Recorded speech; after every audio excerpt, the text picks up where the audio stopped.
بسم الله. تعالي هنا يا حبيبة قلبي، اسمعي النصيحة دي. علمي بنتك، أيوة، علمي بنتك، علمي بنتك إن حب ربنا سبحانه وتعالى وحب الرسول أهم من أي حاجة في الدنيا. مش الرسول صلى الله عليه وسلم قال: لا يؤمن أحدكم حتى أكون أحب إليه من مال وولد ونفسه التي بين جنبيه؟ أيوة، علمي بنتك. علمي بنتك ايه؟ علمي بنتك ان ربنا قال: وقضى ربك الا تعبدوا الا اياه وبالوالدين احسانا.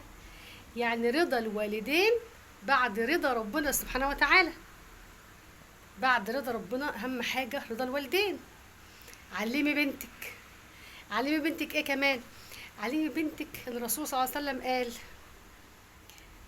اعلم ان الدنيا ان الامه لو اجتمعت على ان ينفعوك بشيء لن ينفعوك إلا بشيء قد كتبه الله لك، ولو اجتمعت الأمة على أن يضروك بشيء لن يضروك إلا بشيء قد كتبه الله عليك. رفعت الأقلام وجفت الصحف.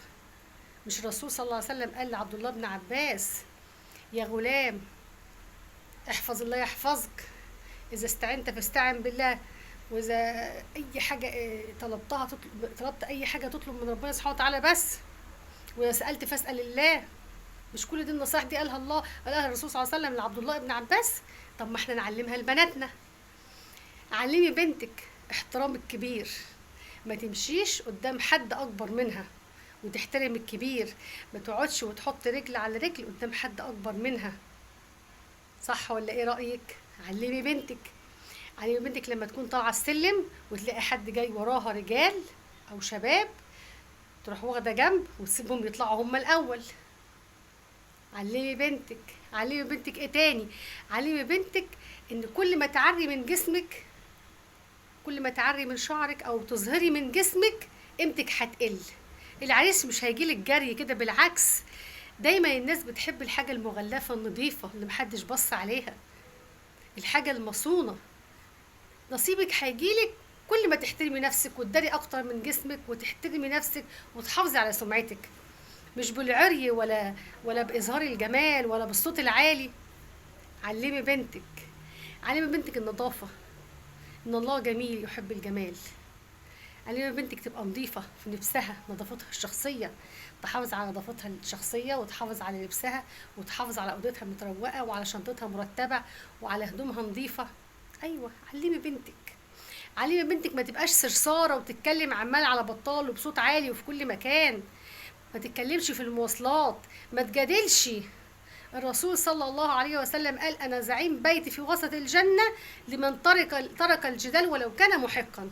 علمي بنتك ما تبقاش صرصارة ولا غاية، وما تجادلش، وتحترم الكبير وتعطف على الصغير. علمي بنتك إن المبذرين كانوا إخوان الشياطين. ما تبقيش مبذرة. في إيدك 5 جنيه، حافظي عليها، اعملي بيها حاجة مفيدة. بلاش الحلويات والحاجات اللي كلها الوان صناعيه وبتاذي وبتضر وبتجيب ربنا يعافينا الامراض. اعملي عصير فريش وطازه، اشتري حاجه نظيفه، مش كل حاجه عمال على بطال شراء. احنا في ايام صعبه، لازم تبقي شاطره ومدبره وبتحافظي على الجنيه وتحطيه في مكانه. علمي بنتك. علمي بنتك ايه تاني؟ علمي بنتك تحب الناس، ومحدش ابدا هياخد من رزقك ولا من نصيبك. وحب الخير للناس مش هياخد من خيرك.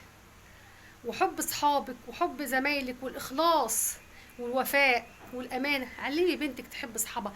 علمي بنتك تبعد عن أصدقاء السوء، وإن الصاحب ساحب. لو واحدة بس تفاحة معطوبة في الكرتونة هتبوظها كلها. لو بنت واحدة وحشة ونصحناها مرة واتنين وتلاتة وما انتهتش على اللي هي بتعمله، ممكن تبوظ فصل كامل. لا، نبعد عنها أحسن بقى. علمي بنتك، لان بنتك لما تعلميها صح هتدعيلك. علميها الكرم، لما يجيلك ضيف الجود بالموجود، طلعي اللي عندك، ما تبخليش. ليس منا من لم يأمن جاره بوائقه. وبرضه اكرام الضيف، ان جارك ما تأذيهوش، ما تاذيش جيرانك، لا تنقطي على غسيلهم ولا تعلي صوت اي حاجه اغاني ولا اي حاجه بتسمعيها، الاغاني اصلا حرام، ما نرزعش في البيبان ليل ونهار. علمي بنتك ازاي تكون زوجه وازاي تكون ام. علمي بنتك تحترم حماها وحماتها، وان الحما ام. زي ما بتحبيني حبي حماتك، زي ما بتحترميني احترمي حماتك. علمي بنتك كل الحاجات دي عشان تدعيلك، ما تدعيش عليكي. ما تقولش امي ما بتعلمنيش، امي ما علمتنيش، الله يسامحها، امي ما علمتنيش. علمي بنتك قبل فوات الاوان، علمي بنتك عشان تدعيلك. علمي بنتك، علمي بنتك، احفظي النصيحه دي علشان تدعيلي انا كمان. وما تنسيش تعملي اللايك واشتراك في القناه بتاعتي، ولو كنا نسينا حاجه هنقولها ان شاء الله في فيديو جديد.